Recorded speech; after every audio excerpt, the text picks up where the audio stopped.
방송에서 제공하는 투자 정보는 투자 판단에 대한 조언입니다. 방송에서 제공하는 주식의 가치, 가격 상승 및 가격 하락에 대해서는 방송사에서 보장하지 않습니다.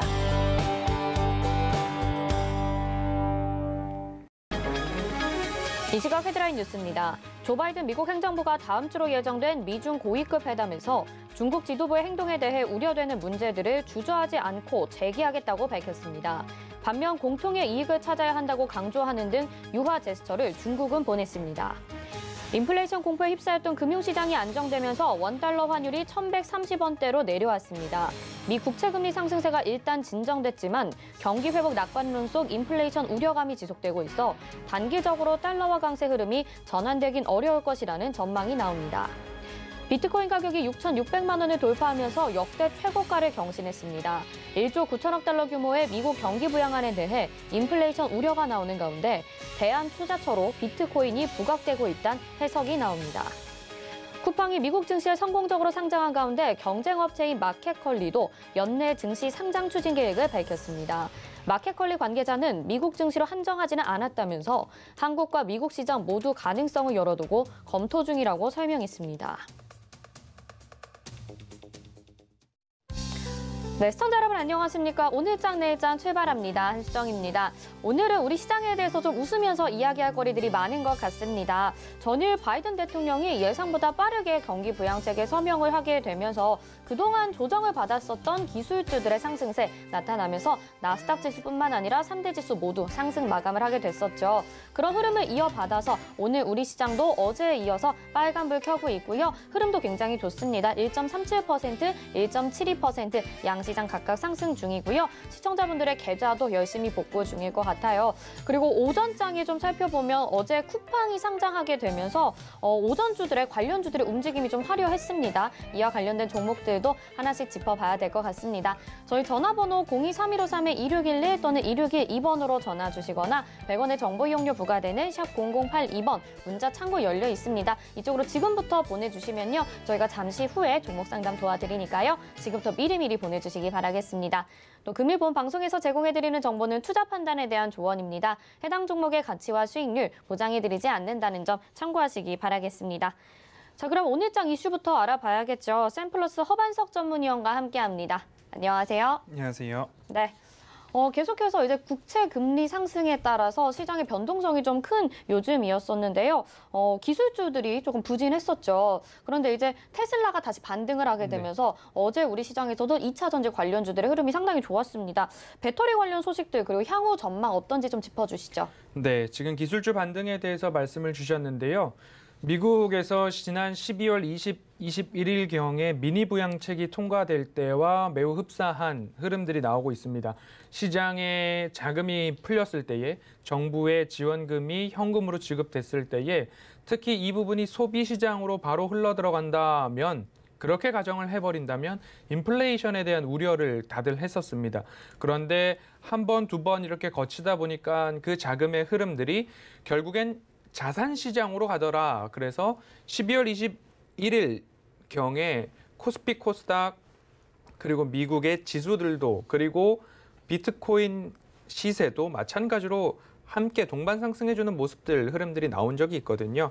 그렇기 때문에 기술주가 미국 국채 금리의 상승, 너무 급변하는 시장 속에서 매물출회가 나와서 2, 3% 이상 하락했다가 다시 한번 하락폭을 만회할 만큼의 급등이 나왔다가 또 지지부진하다가 이제 바이든 대통령의 서명으로 인해서 다시 기술주들이 반등이 나오면서 우리 시장에서도 마찬가지로 성장주 위주의 기술주 반등이 나온 모습들이었습니다. 그래서 2차 전지 관련된 섹터들 누누이 꾸준히 말씀을 드려왔습니다. 신재생 에너지 관련된 섹터도 마찬가지로 조정 시에 매수를 하는 그런 포인트, 전 세계가 나서서 한 목소리로 가고 있는 방향 중에 하나가 신재생 에너지, 2차 전지, 전기 자동차 관련된 분야니까요. 꾸준하게 조정 시에 모아가는 전략 유효하다라고 다시 한번 말씀을 드리고 싶습니다. 그리고 또 한 가지는 너무 한 종목을 사기가 무섭다. 차트를 열어놓고 보니까 굉장히 급등해 있는 모습이다라고 했을 때에는 에너지 ETF나 2차 전지 ETF나 이런 쪽으로도 관심을 가지셔도 장기 투자 관점에서는 굉장히 매력도가 높다라고 다시 한번 반복해서 말씀을 드리고 싶습니다. 이제 2차 전지 시장에 대해서 좀 더 자세히 말씀을 드려보자면 국내 배터리 3사 모두 유럽에서부터 완성차 업체들이 이제 전기 자동차 비중을 늘리고 결국엔 2030년, 40년, 50년으로 갈수록 그 국가들마다 정해놓은 기한 안에 모두 내연기관은 철수하겠다. 거기에 따라서 생산조차도 하지 않겠다라는 이야기들이 오르락내리락 하고 있습니다. 그래서 배터리 3사도 유럽을 향한 공장 증설에 박차를 가하고 있는 모습인데요. 이렇게 배터리 공장 투자감 그리고 속도감 있게 진행되고 있습니다. LG 에너지 솔루션부터 살펴보자면 세계에서 배터리를 가장 많이 만드는 회사, 그리고 배터리 용량 가장 많이 만들고 있는 생산 여력을 갖고 있는 모습이죠. 폴란드 법인 같은 경우에는 3공장 증설에 대한 발주가 이미 진행 중이다라는 소식 전해지고 있고요. 폴란드 공장만 봤을 때 연간 배터리 생산량이 70기가와트시에 달한다라고 합니다. 그리고 3공장, 1, 2, 3공장 더 하고 한다면 연간 100기가와트시까지도 생산량을 늘리고 있는, 목표로 하고 있는 모습들입니다. 이렇게 한 가지 포인트. 배터리 업체들이 공장을 증설하고 설비를 추가하고 라인을 추가로 깐다라는 이야기의 포인트를 한번 맞춰보셨으면 좋겠고요. 두 번째로 SK이노베이션도 마찬가지입니다. 헝가리 공장에서 3공장 건설을 계획 중이다. 그래서 헝가리 법인에 1조 원에 가까운 투자를 집행하고 있다라는 뉴스들 보셨을 겁니다. 그리고 기존 1, 2 공장과는 조금 거리가 떨어져 있는 모습으로 현재 공장 증설이 이루어지고 있는데요. 완성차 업체 포드나 벤츠 이런 업체들과의 시너지를 위해서 그 업체들과 오히려 좀 더 가까운 곳으로 3공장을 고려한 그런 완성차 업체들과의 거리를 고려한 3공장 건설이다라고 읽혀지고 있고요. 1공장은 7.5기가와트시, 2공장은 9기가와트시, 3공장은 10기가와트시 이렇게 해서 총 연간 26.5기가와트시로 이렇게 준비를 하고 있는 모습입니다. 국내 서산, 중국 창저우나 옌청, 방금 말씀드린 헝가리 1, 2, 3공장을 모두 합한다라고 한다면 SK이노베이션 같은 경우에는 29.7기가와트시가 연간 배터리 생산량으로 집계가 되고 있습니다. 2019년도에 총 배터리 생산량이 4.7기가와트시랑 비교해 봤을 때 6배 이상 성장했던 그런 모습으로 SK이노베이션은 보시면 좋을 것 같고요. 삼성 SDI입니다. 삼성 SDI도 헝가리에 이제 공장 증설에 박차를 가하고 있고요. 삼성 SDI가 헝가리 법인에 1조 원 정도의 자금 투자를 하고 있는 거죠. 1공장의 2배 이상의 크기로 지금 2공장 건설 중인데요. 헝가리 법인 지난해 매출이 1조 8천억 원을 넘겼고요. 단기 순이익이 249억 원으로 이제 막 흑자 전환을 한 모습입니다. 2018년도 전기차 배터리 양산을 시작한 이래로 첫 흑자 전환이다. 그리고 그 첫 흑자 전환을 이루면서 바로 1조 원대 투자를 통해서 유럽발 전기차 시장, 유럽으로 나가는 전기차 배터리 수요가 증가할 수 있기 때문에 선제적으로 공장 증설을 우리나라 국내 배터리 3사는 모두 다 진행하고 있는 모습입니다. 모두 포인트가 공장 증설, 공장 신설, 장비 증설 쪽으로 나아가고 있는 모습인데요. 공장 증설에 참여하고 있는 업체들도 한번 유심히 살펴보시면 좋을 것 같습니다. 장비나 재료, 후방 산업이 될 텐데요. 에코프로비엠 같은 경우에 양극재 업체죠. 유럽 진출, 현지 공장 건설에 대한 검토가 진행 중이다. 그리고 에코프로도 마찬가지로 LG 에너지 솔루션 폴란드 공장에서 양극재 재활용 사업을 하겠다라는 이야기 보도되고 있습니다. 재료 부분에서는 포스코 케미칼, LNF, 대주전자재료, 첨보, 그리고 동아일렉트로라이트, 솔브레인 등이 꼽히고 있는 모습이고요. 그리고 장비 같은 경우에는 TSI, 윤성 FNC, 제일기공, PNT, CIS, 나인테크, 풍산시스템, 엠플러스, 상장 비상장 기업들 다 속해 있는데요. 이 외에도 이미 LG 화학 시절부터 또는 삼성 SDI, SK이노베이션 공장 증설이나 설비 증설에 참여했던 기업들 공시로 다 나와 있을 겁니다. 한번 협업을 했던 기업들 쉽게 자르지 않고 꾸준하게 발맞추어서 더 속도감 있게 공장 증설과 신설을 해야 되는 때이기 때문에 그 기업들도 하나하나 꼼꼼히 공부해 보신다면 앞으로 매출과 실적, 성장성 함께 가져갈 수 있는 섹터다. 대표적인 국내 배터리 3사뿐만 아니라 공장 증설에 참여 경력이 있는 기업들도 한번 살펴보시자라고 팁으로 말씀드리고 싶습니다. 네, 2차 전지 관련주도 그리고 배터리 현황에 대해서 공장 설립까지 아주 자세하게 다 하나하나 뜯어서 설명을 해주셨습니다. 궁금했던 종목들 종목 상담에도 많이들 올려주시는데요. 이 점 좀 참고해보시면 좋을 것 같고요. 이제 경기 소비 회복주들 이야기 좀 나눠보도록 하겠습니다. 백신 접종이 국내에서도 진행이 충분히 되고 있는 상황이고요. 지금 방송에서도 또 꾸준히 얘기를 해주고 계시잖아요. 경기 소비 회복 관련주들의 향방 지금 어떻다고 보시나요? 네, 일주일 내내 제가 이번 주에는 말씀을 드렸습니다. 백신 공백기가 이제 끝나가는 무렵입니다. 그렇기 때문에 매집 구간도 하나하나 마무리된다라고 어제 저녁 방송에서도 말씀을 드렸는데요. 지수가 지지부진할 때에 가만히 넋놓고 있을 것인가, 아니면 손절할 것인가, 아니면 포트나 내가 보유 중인 기업의 체력이 단단하다면, 튼튼하다면 관망을 하실 거고요. 그리고 뭔가 새로운 포트 전략으로 저가 매수 기회로 활용할 현금 여력이 있었다라고 한다면 기회를 이용하여 신규 접근하는 방법도 대응 방법 중에 하나였을 겁니다. 이렇게 매집 구간을 한 2달 이상 지내오셨던 그런 기간이었고요. 이제부터는 백신을 접종을 받고 효과가 나타난다라고 한다면 웅크러들었던 외부 활동이 다시 증가할 수 있는 시기가 도래하고 있습니다. 그러면 외부 활동이 증가하고 백화점 같은 경우에는 방문객 수가 증가할 거고요.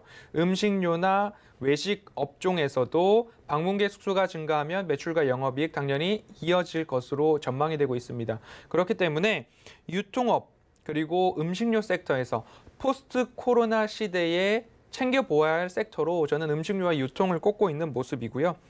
이 포스트 코로나 시절에 종목을 고를 때에 집중해서 보셔야 할, 주의할 체크 포인트를 말씀드리고 싶었는데요. 실적 개선은 있는 건 분명합니다. 여행, 항공, 카지노도 실적 개선 일어날 것이 유일하게 보이고 있잖아요. 뚜렷하게 보이고 있잖아요. 왜냐하면 코로나19로 인해서 하지 못했던 것들을 이제 다시 할 수 있는 모습으로 우리는 당연하게 그렇게 시간이 흐름에 따라서 우리도 그렇게 일상으로 복귀할 거다라는 기대뿐만 아니라 현실화가 되고 있습니다. 그렇게 본다면 너무 먼 미래에 있는 여행, 카지노, 호텔 업종보다도 먼저 실적 개선이 1분기 또는 상반기에 이루어질 섹터, 음식료 유통 섹터를 먼저 보고 나서 그 이후에 호텔, 여행, 카지노를 보아도 늦지 않을 것이다 라는 순서로 말씀을 드리고 싶습니다. 그래서 막연한 기대감을 먼 미래로부터 당겨와서 그 기대감만을 가지고 1년을 버티느니 차라리 상반기에는 실적 턴어라운드가 되는 업종부터 보고 나서 여행, 카지노, 호텔 가도 늦지 않는다라고 재차 말씀을 드리고 싶습니다. 그래서 차트상 저위험 구간에서 접근하실 수 있다 하더라도 싼 기업이다, 앞으로 좋아질 건데 라는 막연한 생각으로 매수를 하셨다가 더 싼 기업이 될 수도 있는 우를 범하지 않으실 수 있는 방법, 적어도 21년도 올해 상반기에는 무엇인가 턴어라운드를 숫자로 보여줄 만한 기업들, 그 순서대로 접근을 해보시면 포스트 코로나 관련된 업종 접근하시는 데에 조금 더 조심스럽고 손실을 줄일 수 있는 접근 방법이 되실 것 같고요. 단편적인 예로 하이트진로와 현대백화점을 한번 비교해 보고 싶습니다. 하이트진로 같은 경우에는 현재 최근 추정치나 그리고 리포트들을 통해서 1분기에는 코로나19 여파로 인해서 다소 부진한 마이너스 성장률을 그대로 이어갈 것이다. 하지만 2분기부터는 턴어라운드를 기대한다라는 리포트가 대다수를 이루고 있습니다. 그래서 대놓고서 이렇게 이야기를 합니다. 박스권 트레이딩이 유효하다라는 이야기가 나오고 있는데요. 박스권 트레이딩이라고 하면 지금 제가 보여드린 차트처럼 상단, 하단을 오고 가고 있는 모습입니다. 다시 한번 하단을 테스트하고 있는 모습인데요. 이 이후에 주가가 어떻게 움직일지는 알 수 없으나 지금 이 하단부를 지속적으로 다져가고 있는 모습, 그리고 상단부에서는 매도를 하고 다시 내려와도 이상하지 않았던 그런 모습들이 박스권 트레이딩이 된다라고 보시면 좋을 것 같고요. 하이트줄로는 상반기부터 숫자로 확인이 될 것이다라는 전망이 좀 우세하고 있습니다. 현대백화점 차트인데요. 신세계나 이마트처럼 하락 이후에 횡보, 그리고 다시 상승을 해주고 있는 모습입니다. 마찬가지로 이 추세선 하단부에 접하는 부분들이 있는데요. 일각에서 그리고 리포트에서 이야기해 주기를 현대백화점 같은 경우에는 조금 더 자세히 재무 사항을 뜯어보면 영업이익이 그렇게 썩 좋지는 않은 편이었습니다. 코로나19로 인해서 줄어든 모습인데요. 코로나19 이전에도 영업이익은 조금 감소하고 있었던 모습입니다. 이제 다시 한번 회복 장세로 돌아섰기 때문에 주가도 다시 상승세를 탔는데요. 다만 여의도에 오픈한 더 현대 쪽으로 벌어들인 현금 흐름들이 대부분이 그쪽으로 쓰일 수 있다라는 부분을 한번 생각해 보신다면 먼저는 유통식음료 쪽으로 보시고 그 이후에 다시 이익이 성장돼도 늦지 않는다라는 말씀을 드리고 싶습니다. 그래서 마찬가지로 추세 하단을 기다리셔도 나쁘지 않을 기업, 두 기업 한번 살펴보았으니까요. 급하게 가시기보다는 천천히 추세 하단을 한번 노려보시는 전략 앞으로도 이어가시기를 당부드리겠습니다. 뭐 여행보다는 그래도 생활이 먼저다 이렇게 얘기를 해주신 것 같아요. 하이트진로와 현대백화점 소개를 해주셨고요. 좀 더 자세한 내용 받아보고 싶으신 분들은요. 서울경제TV 오늘장 내일장 노란톡방 들어오시면요. 저희가 안내해드리도록 하겠습니다. 허반석 의원님 여기서 인사드리겠습니다. 고맙습니다. 감사합니다. 네, 이슈 알아봤습니다. 이어서는요. 이 시각 환율 동향 알아보겠습니다. 샘플러스 함지한 전문위원 전화 연결돼 있습니다. 안녕하세요. 네, 안녕하세요. 네, 이제 달러가 다시 약세로 좀 전환이 되는 시기라고 봐야 될까요? 오늘 좀 하락을 하고 있는데 동향 좀 짚어주세요. 네, 오늘 원달러 환율은 바이든 대통령의 부양 법안 서명과 고용지표 개선에 힘입어 하락폭을 키우면서 1,130원대를 하향 돌파하며 1,120원대 후반대를 중심으로 등락을 보이고 있습니다. 원달러 환율은 전일 대비 4.9원 정도 하락한 1,131원 정도에 개장을 했습니다. 달러 지수는 어제 나왔던 고용지표 개선에도 약세를 계속 지속을 했습니다. 월스트리트 저널은 유럽 중앙은행의 채권 매입 속도 관련 발표에 달러 약세가 나왔다고 분석했고 보양책 통과와 함께 증시가 상승세를 보였고 이는 시장에서의 안전자산 선호가 점차 완화되고 있는 것으로 저널 리포트에서 밝혔습니다. 뉴욕 증시는 미국의 실업 지표 개선과 조 바이든 대통령의 1조 9천억 달러 부양 법안 서명에 따라 상승 마감했습니다. 간밤에 ECB 유럽 중앙은행은 최근 금리 급등에 대응해서 채권 매입 속도를 높이겠다고 발언하면서 유로 강세에 힘입어 달러화는 약세를 보이면서 원달러 환율은 1,130원대 초반대로 개장을 했습니다.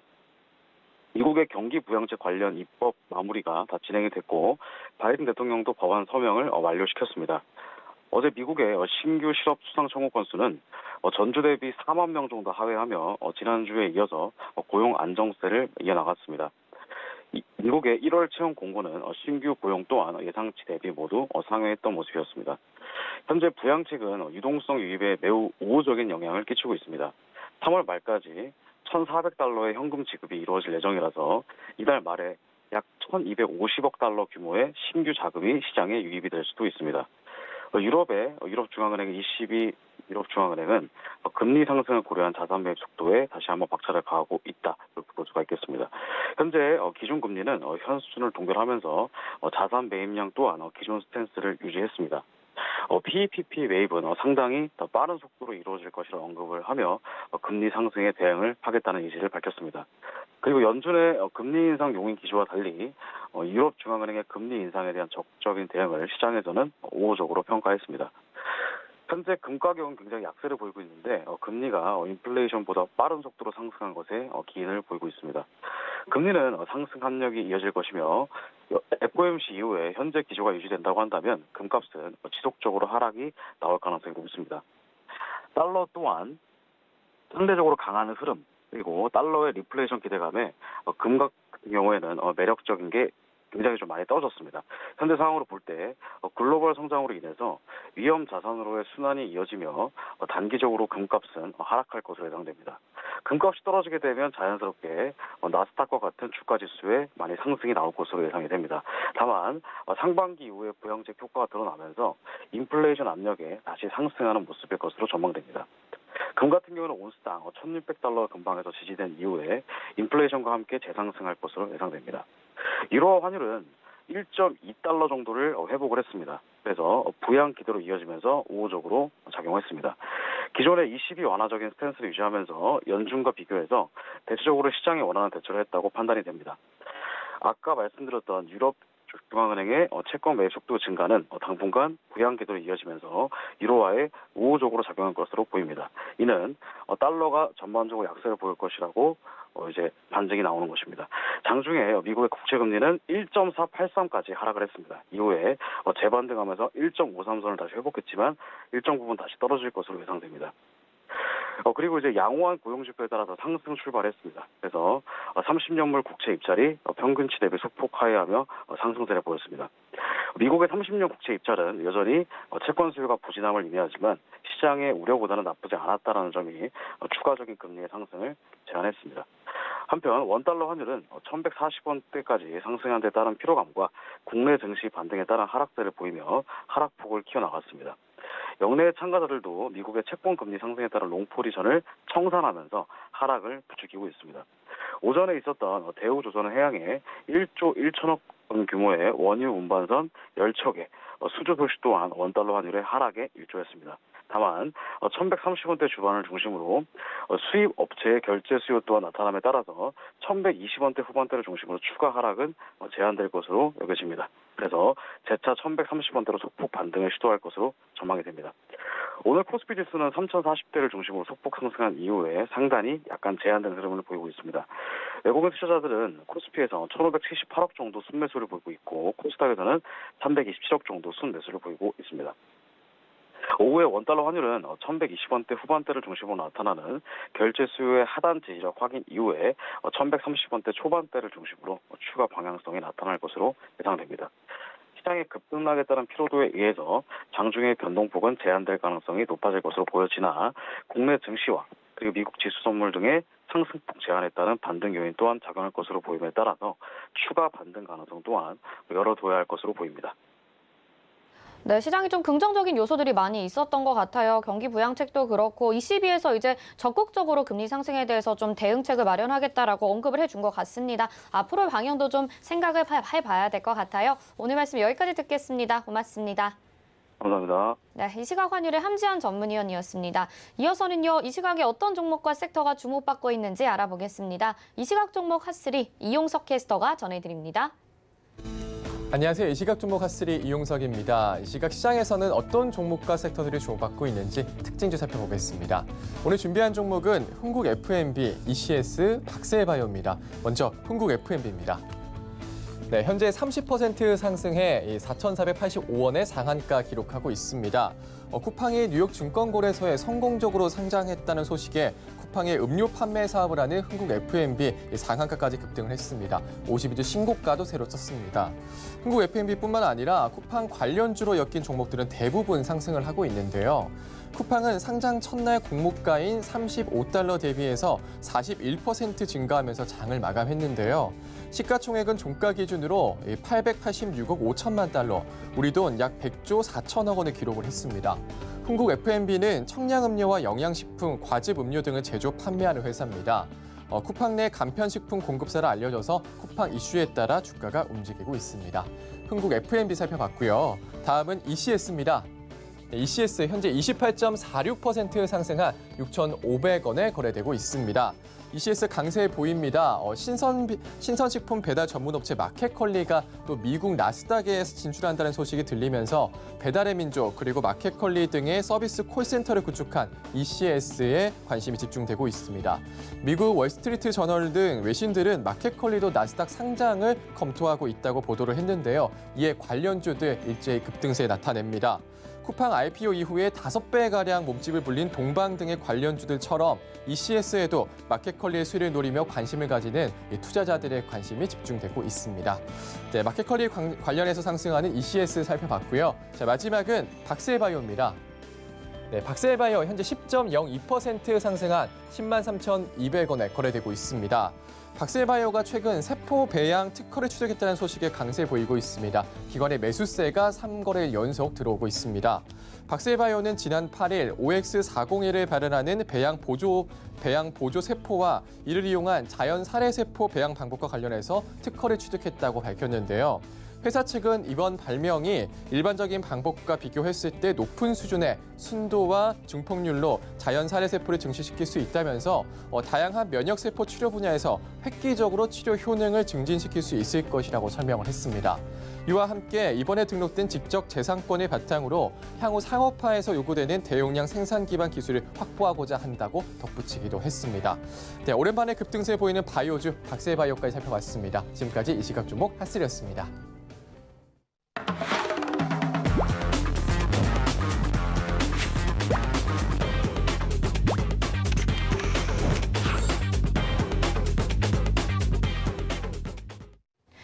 네, 중국 시장에 대한 동향과 오후장에 살펴볼 종목까지 소개해드리는 시간입니다. 차이나 스타클래스, 오늘도 하채기 전문위원과 함께합니다. 안녕하세요. 네, 안녕하세요. 하채기 위원입니다. 네, 이제 양회가 마무리가 됐는데 사실 그다지 큰 효과를 본 것 같지는 않습니다. 지금 중국 시장 혼조세를 나타내고 있기도 한데요. 중국 시장 점검 좀 해볼까요? 네, 중국 양회가 열리고 있는 상황에서 미국 국채 금리가 상승하다 보니까 양회에 대한 부분에서 덕을 전혀 받지 못하는 그런 시기였다라고 보시면 될 것 같은데, 오늘도 미국 시장도 좋았고, 국내 시장도 좋은 상황이었는데, 중국은 시작은 좋았어요. 시점에서는 높게 잡고 시가를 출발을 했지만, 근데 장중에 쭉 밀리면서 이제 하락까지 들어갔던 그런 상황인데, 미국 이제 행정부 쪽에서 이제 바이든 정부가 이제 철범해가지고 처음인데, 해외 일부 공급업체에 대한 부분에 있어서 신규 수출 규제 조치를 해버렸습니다. 그러다 보니까는 투자 심리가 냉각이 되면서 오전장에 쭉 밀려버리는 그런 상황이 나왔었는데, 그러다가 이제 점심시간 다가오면서는 또 상승으로 0.38%로 좀 마감을 했는데, 또 그 이후에 또 하나가 또 기사 나왔죠. 또 이렇게 하락을 좀 좁혔던 것은 이제 미 국무부가 중국과의 관계가 경쟁, 적대적 요소도 있지만은 다면적이다. 그러니까는 경쟁적으로 할 부분은 경쟁적으로 하고, 또 우리 또 타협하고 또 갈 부분에 있어서는 또 정리를 하는 그런 부분은 또 어느 정도 좀 한 발 빠져나갈 수 있는, 또 한 발 또 뒤를 생각하면서 바라볼 수 있는 그런 여지를 좀 남기는 그 말이 좀 나오다 보니까 하락을 좀 줄여가는 그런 부분도 있었고, 그 다음에도 중국과 미국의 그 양국의 그 반도체 산업을 좀 통해서 보시면 아시겠지만은, 이 양국의 반도체 쪽에서의 좀 공유를 하고, 대화를 좀 하기 위해서 이 공유 메커니즘 그 설립하는 거에 대한 부분 좀 이야기가 나왔어요. 그러면서 수출 규제라든가 공급망 보완, 그리고 암호화 등 기술과 무역 규제에 대한 부분에서 정책적으로 교환을 하자라는 이야기가 나왔기 때문에, 한편에서는 화웨이를 지금 신규 수출 조치를 좀 하고 있고, 또 한편에서는 또 경쟁적, 절대적 요소만 있는 게 아니다, 다면적이다 하고, 또 한쪽에서는 또 이 반도체 쪽 부분에 있어서 보시면 아시겠지만은 그 서로 간에 좀 공유를 좀 하면서 규제라든가 공급, 암호화 이런 부분에서 조금 대화를 나누려고 하는 그런 부분이 있다 보니까 지금 중국 시장에서는 안 좋은 이야기와 좋은 이야기가 같이 좀 공존을 하고 있다 이렇게 보시면 될 것 같고, 자, 인민은행 쪽에서의 그 노동성을 이제 공급을 하긴 하는데, 만기가 도래하는 그 역 RP가 있다 보니까, 그래서 실질적으로 공급한 게 아닙니다. 그냥 만기가 도래하니까 거기에 맞춰서 공급을 해주는 그런 부분이다 보니까는, 최근에 인민은행 쪽에서의 유동성 총량이 일정하게 그냥 계속해서 제로 베이스로 움직이고 있는 것도 또, 좀 금융시장에 좋지 않은, 별로 호재가 아닌 그런 상태를 좀 되겠다 말씀드리겠고, 일단은 지난번에도 말씀드린 것처럼 추세는 좀 무너져 버렸습니다. 추세가 무너졌기 때문에 무너진 그 추세에도 맞게끔 우리가 좀 대응을 좀 하셔야 될 것 같아요. 보시면은 이제 추세가 좀 무너져 버리는 그런 상황이었기 때문에, 그러면은 이제 추세가 무너져서 이제 반등이 나오는 그런 구간으로 우리가 봐야 될 것 같은데, 지금 이제 반등이 중국 시장이 어제도 나오고 오늘도 좀 나오고 있는 상황인데, 제가 보는 그 반등 구간은 3,550포인트에서 한 3,600포인트. 제가 지금 이렇게 노란 박스권을 만들었는데, 이 정도까지 해서 반등이 좀 나오지 않겠느냐, 이렇게 좀 예상이 됩니다. 그래서 일단은 이 반등 구간을 통해서 바닥에 있는 종목들, 실적이 나온 종목들이 있습니다. 그런 종목들로 한번 매매를 해보신다 하면은, 또 우리나라도 마찬가지처럼 빠졌다가 시장 회복하면은 바닥에 있는 종목들이 빠르게 또 치고 나가듯이 그런 종목들 다수 있기 때문에 잘 선별하셔서 대응을 하시면 좋은 결과 있으시겠다라는 말씀 드립니다. 네, 양해에서 아주 좋은 결과가 나온 건 아니었지만 그래도 여전히 상승 추세 기다려 볼 만하다라고 말씀을 해주셨습니다. 자, 이렇게 저희가 또 중국 시장을 알아보고 종목까지 소개해드리고 있는데 이번에 수익률 좀 좋게 나온 종목 소개해드리도록 하겠습니다. 화교성 지난번에 저희가 말씀을 드렸죠. 현재 35.56%나 수익을 내고 있는 구간입니다. 위원님, 이 종목 좀 한 번 더 언급을 해주시죠.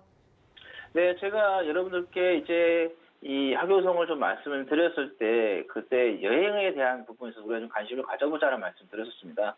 그때 당시에 우리나라 여행주라든가, 그 다음에 대한항공 이런 항공주들도 좀 많이 올라간 그런 부분이었는데, 이제 중국 같은 경우는 이 여행 종목들이 그렇게 좀 올라가지 않았기 때문에, 그래서 여러분들께, 이 코로나가 끝나고 났을 때, 그때 우리가 현상을 좀 바라보자. 그래서 현재 가치보다는 미래의 가치를 두면서 좀 바라보자고 말씀드렸는데, 오늘 지금 급등을 하면서 좀 상승을 좀 하고 나오고 있죠.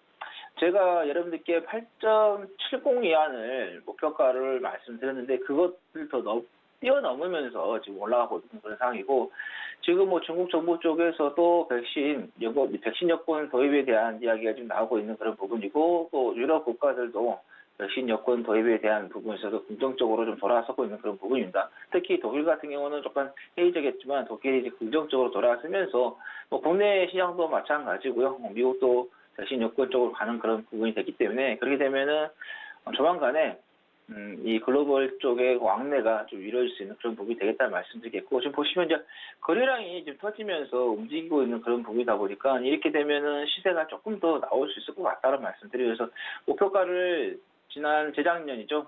3년 전이에요. 2018년 1월 26일에 좀 만들었던 9.546 이하까지도 한번 목표가를 올려서 한번 우리가 좀 바라보자라는 말씀드립니다. 왜냐하면 앞으로 여행객들이 계속해서 증가하는 그런 부분이기 때문에, 또 축적되는 부분 때문에 한번 목표가를 올려서 한번 잡아보자라는 말씀드리겠습니다.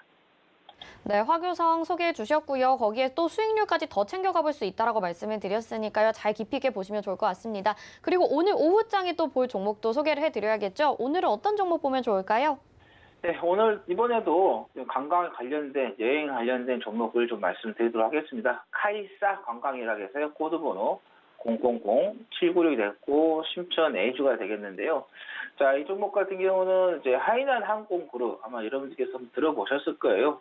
계열의 여행사로서 이제 관광 부분하고 그다음에 항공 부분하고 이렇게 좀 나눠지는 그런 부분인데, 관광 부분 같은 경우는 주로 정부라든가 기업 고객 및 기업 고객 및 개인 고객에게 아웃바운드 관광 상품을 좀 서비스를 하고 있고요, 제공하고 있고, 그다음에 항공식품과 그다음에 철도 음식 부분에서는 항공 음식이라든가 철도 음식, 그다음에 대규모 전시하는 데 있어서의 음식들을 좀 서비스로 좀 제공하고 있다는 거고, 그다음에 100여 개 국가를 대상으로 해서 한 6,000개 이상의 상품 서비스를 좀 하고 있다. 그리고 어플리케이션을 통해서 자유여행 패키지를 중심으로도 또 매출이 성장하고 있다. 최근에는 이 자유여행 쪽에 대한 수요가 상당히 좀 높습니다. 욕구도 높고요. 저도 해외 나갈 때 자유여행으로 가는 그런 부분이 있는데, 이제 패키지 같은 경우는 조금 우리가 자유스럽지 않고, 우리가 또 조금 유명한데 또는 맛집이라든가 이렇게 쉽게 찾아갈 수 없는 그런 부분인데, 자유여행 패키지 같은 경우는 그래도 그런 건 어느 정도 될 수 있는 거다 보니까, 그래서 해외에 나갔는데 어렵게 나갔는데 거기에 또 한번 유명한 데를 내 마음대로 돌아다닐 수 있는 그런 부분도 있기 때문에, 그래서 지금은 이렇게 자유여행 관련된 상품들이 좀 성장할 것으로 좀 예상이 된다는 거고, 또 중국 국민들이 지금 해외여행에 대한 수요가 축적이 돼 있어요. 우리나라도 마찬가지입니다. 지금 제가 거의 한 일주일에 몇 번은 해외여행, 특히 유럽 쪽 관련된 카페들을 좀 들어가서 이렇게 여행에 대한 부분에 있어서 수요들이 어느 정도 욕구를 좀 느끼고 있는가 좀 살펴보면은 거의 매일 뭐 여행 갈 수 있겠느냐, 오래 가겠느냐라는 이런 욕구들이 계속해서 나오고 있습니다. 그러듯이 중국 국민들도 똑같겠죠. 그래서 이런 욕구가 계속해서 좀 축적이 되면 이 한번 폭발하게 되면은 엄청난 폭발력이 있을 것 같다는 말씀드리겠고, 또 중국 쪽에서 하반기 국제선 운행을 좀 재개하겠다라는 이야기가 나왔기 때문에 그렇게 되면은 아무래도 여행사 같은 경우는 비행기가 뜨기 전에 그 전에 어때요? 고객들이 연락하면서 결제를 하겠죠. 그래서 비행기가 뜨기 전보다 더 먼저도 실적이 더 나올 수 있는 그런 부분이 있다는 보시면 될 것 같고, 그다음에 아까도 말씀드린 것처럼 백신 여권 도입에 대한 부분에 있어서 좀 긍정적으로 우리가 바라보자. 계속해서 지금 글로벌 시장들이 움직이지 못하고 묶여있는 그런 상황이기 때문에 점점 이 묶여있는 것을 최대한 빨리 좀 풀어야 되는데 지금 당장 확 풀 수는 없는 거고 일정한 룰을 정한 건데 그 룰이 바로 백신 여권 도입이 되겠다는 건데 뭐 국내든 뭐 유럽이든 미국든 다 같이 도입을 하면서 이걸 기초로 해서 움직일 수 있는 왕래할 수 있는 그런 부분도 같이 갖고 왔다는 말씀드리겠고, 자 주가가 지금 보시면 계속해서 좀 빠졌어요. 네, 작년에 조금 올라갔다가 보시면 아시겠지만은 이 급등을 했어요. 뭐 상한가를 그냥 몇 번 치고 좀 올라갔다가 지금 빠졌는데 일단은 지금 보면 아시겠지만은 지지를 좀 받으면서 지난번에 이 다리가 뭐 가격 조정은 거의 마무리가 됐다 하나 보시면 될 것 같고요. 그래서 여기서 이제 기간 조정이 좀 들어갈 수 있는 그런 부분인데 만약에 여기에서 여행 쪽에서의 갑자기 또 수요가 좀 생긴다거나 문이 열리게 된다 하면은 기간 조정이 짧으면서도 빠르게 갈 수 있는 그런 부분이기 때문에 그런 관점에서 보시면 될 것 같고, 지금 현재가보다는 조금 내려왔을 때 지금 60일선을 돌파하지 못하고 있는 그런 상황이기 때문에 뭐 21선 밑으로 좀 내려오면은 그때 한번 차분하게 우리가 한번 매수를 해보자는 말씀드립니다. 지금 뭐 국내든 뭐 중국이든 미국이든 추격 매수하신 것보다는 조금 늘렸을 때 눌림목을 공략하시는 게 오히려 더 안정적으로 수익 낼 수 있다는 말씀드리면서 일단은 매수가는 9.12 위안으로 해서 환산하면 1,586원이 되겠고요. 목표는 14.58 위안, 2,538원이 되겠고, 그다음에 손절은 8.26 위안으로 해서 1,438원 잡고 대응을 하시면 되겠다라는 말씀드립니다. 네, 오늘도 여행 관광주를 가지고 나오셨습니다. 카이시 관광을 소개해 주셨습니다. 매수가와 단가까지 알려드렸으니까요. 목표가까지 알려드렸으니까요. 잘 가져가 보시길 바랄게요. 하채기 위원님 여기서 인사드리겠습니다. 고맙습니다. 네, 감사합니다. 네, 이어서 도너 리포트로 이어집니다.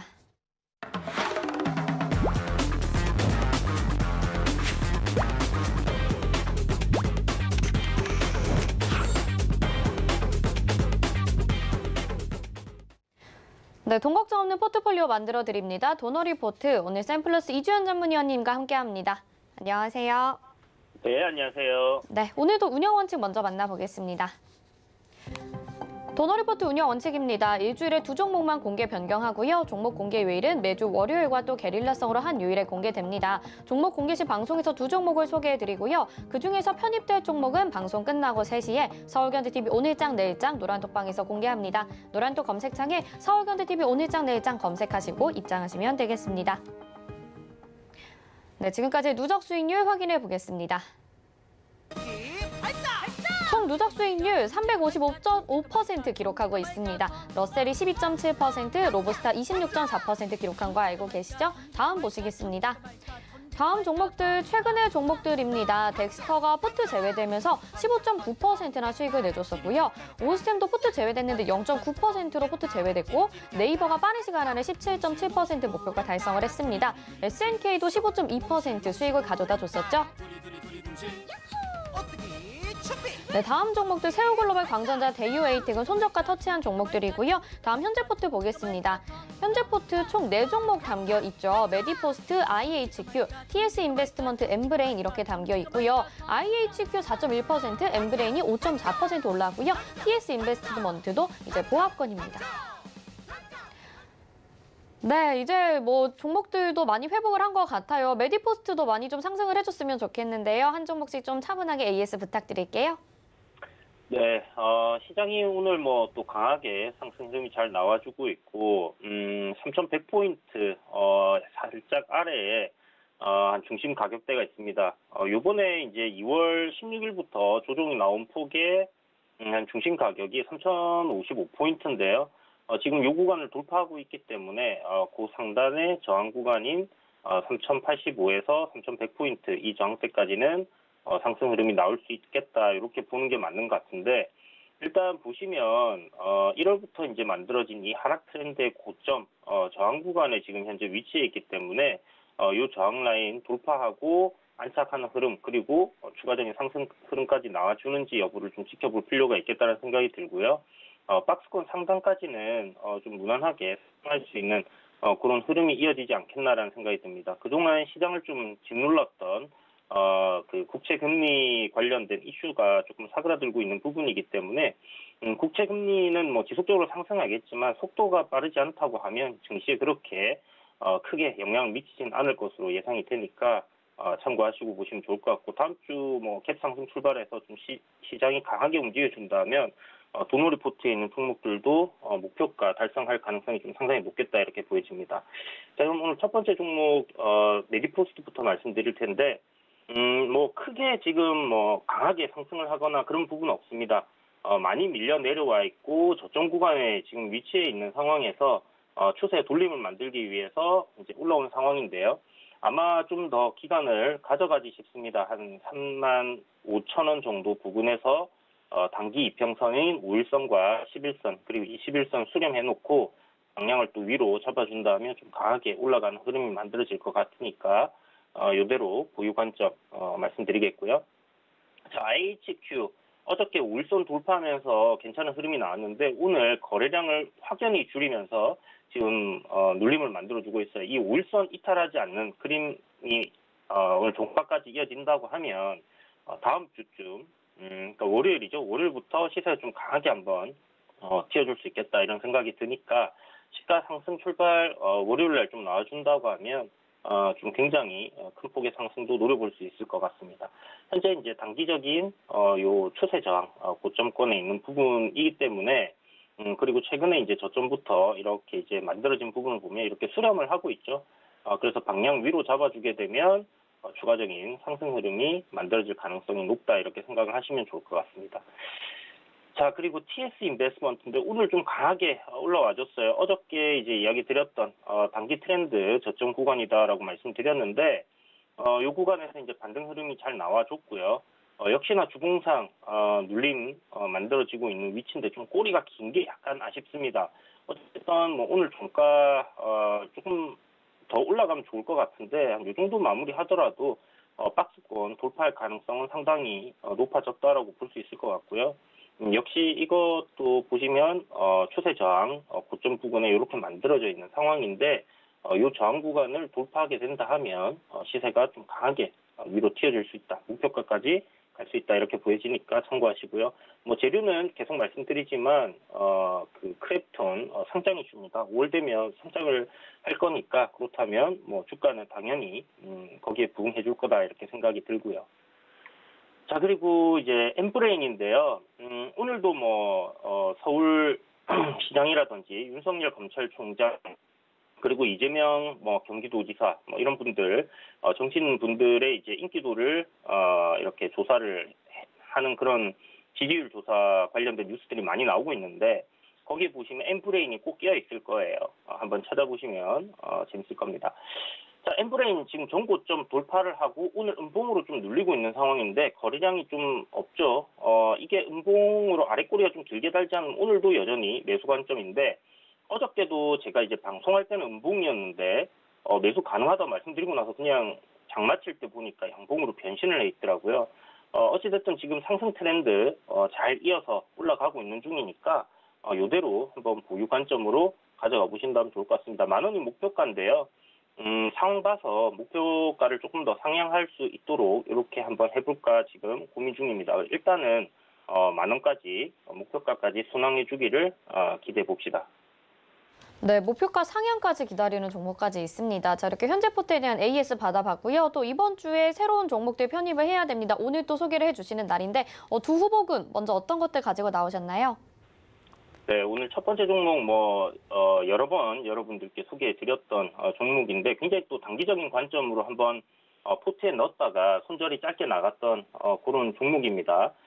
다시 이게 이제 그때 추천드리고 이탈이 나왔지만 지금 보시는 것처럼 주가가 다시 회복을 하고 있어요. 그러니까 이 추세 흐름을 깨지 않고 계속 상승세로 이렇게 이어져 가고 있다라고 보실 수 있을 것 같습니다. 그렇다면 지금 현재 단기적으로 요 고점의 추세 저항 구간을 오늘 돌파하려고 하는 흐름이 좀 나오고 있는 상황인데 다음 주쯤 갭으로 이 저항권을 돌파해 준다면 좀 상당히 괜찮은 그림이 될 것 같고, 그리고 6월에 이제 그 디즈니 플러스 상장 우리나라에서 서비스하는 이슈가 있습니다. 그래서 요 디즈니 플러스 관련주들이 지금 우리 보유하고 있는 IHQ도 있는 상황인데 좀 괜찮은 흐름인 것 같아요. 시장이 안 좋음에도 불구하고 잘 버텨줬고, 그렇다면 이번에 이제 시장이 좀 괜찮아질 때 치고 올라갈 수 있지 않겠나 하는 생각이 들고요.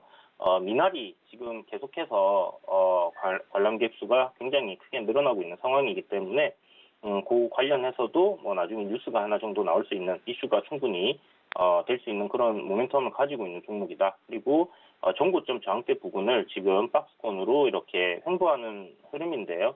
이 추세를 이탈하지 않는다면 상승 흐름 계속 이어질 거다 이렇게 보시고 손절은 추세를 이탈할 때 그때 이제 정리를 한다 생각하시고 접근해 보시면 괜찮을 것 같습니다. 그리고 두 번째 종목인데요. HMM입니다. 예전에 이제 현대해운으로 이렇게 알려져 있던 회사고요. 사명을 변경을 했는데 해운업, 운송업을 하고 있죠.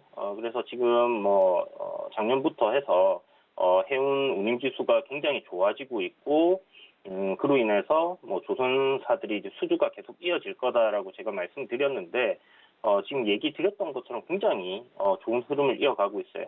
주가가 이렇게 지금 단기간에 굉장히 크게 오른 부분에는 실적이 이제 전년도 실적이 나왔는데 지금 이 실적이 어마어마하게 좋게 나와버렸습니다. 한 3분기까지 한 4천억 정도의 영업이익을 내고 있었고 2019년도 이전에는 적자를 계속 내고 있었죠. 그러다가 이제 2020년도에 4천억 3분기까지 4천억이라는 흑자를 냈고, 그리고 4분기 실적이 5천억이 나와버렸어요. 지금 운임지수가 쉽게 여기서 빠질 수 있는 그런 상황은 아니고 아마 지속적으로 상승할 가능성이 높은데, 그 이유는 선박을 이 조선소에서 뚝딱뚝딱 만들어낼 수 있는 부분이 아니고 시간이 좀 굉장히 걸립니다. 그래서 이러한 운임의 상승세는 꾸준히 이어질 것 같고, 지금 정도의 운임을 유지해 준다고 하더라도 4분기 정도의 실적이 분기별로 계속 나온다고 하면 굉장히 지금은 저평가되어 있는 구간이다 이렇게 생각을 할 수 있을 것 같습니다. 그래서 영업이익 1조를 달성할 것 같고 아마 지금 컨센서스는 2조 3천억 정도 이렇게 예상을 하고 있는데 저도 그 정도 예상이 되고 그거보다 좀 더 좋아질 가능성도 열려 있다 이렇게 보시면 좋을 것 같아요. 다만 조금 아쉬운 부분이 보시는 것처럼 윗꼬리를 달고 이렇게 거래량이 좀 나온 부분인데, 분봉으로 이렇게 자세히 보시게 되면 고점권에서 이렇게 물량을 많이 정리했다기보다는 바닥권에서 거래량이 굉장히 많이 터졌습니다. 그 말은 이날 윗꼬리를 달고 쭉 밀려 내려올 때 저점 매수세가 강하게 들어왔다라고 볼 수 있는 부분이고요.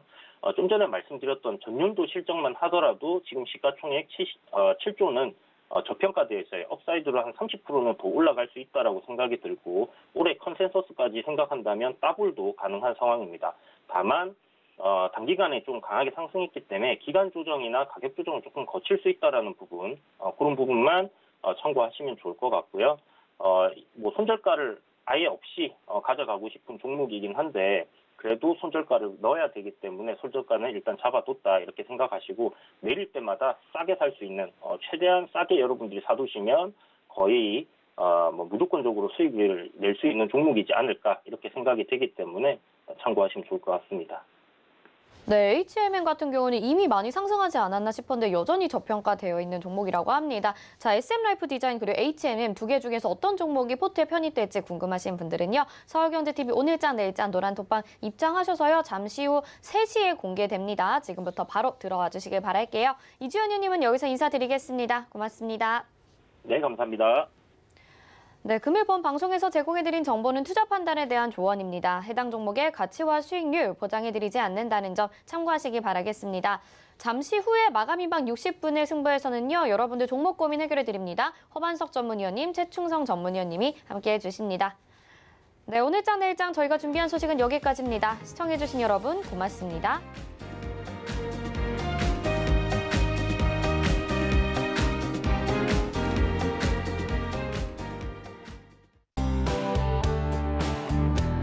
본 방송에서 제공하는 투자 정보는 투자 판단에 대한 조언입니다. 방송에서 제공하는 주식의 가치, 가격 상승 및 가격 하락에 대해서는 방송사에서 보장하지 않습니다.